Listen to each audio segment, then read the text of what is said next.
day, everyone. I am Jane Montano, caregiver student at Sasing Iloilo, and now I'm gonna show you the proper way of lifting, holding, and burping a baby.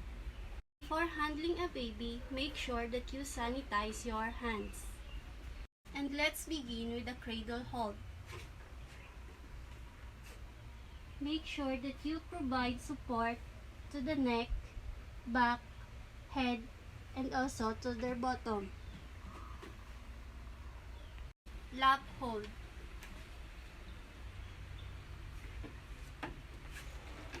Sit in a chair with your feet firmly on the ground and put your baby into your lap. The head of the baby should be at your knees face up. Hip hold. Face the baby outward and make her sit at your hip bone. Wrap your arms on her waist to be able the baby can look around comfortably. Burping a baby. Shoulder hold.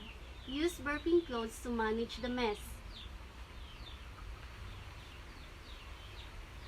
Sit upright or stand and hold your baby against your chest.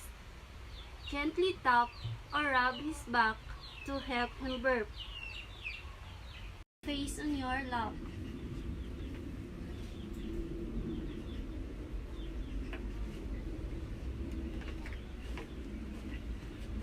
Hold your baby sitting up on your lap or across your knees. Support the baby's chest and head with one hand. Gently tap or rub the back of the baby to help him burp. Sitting up.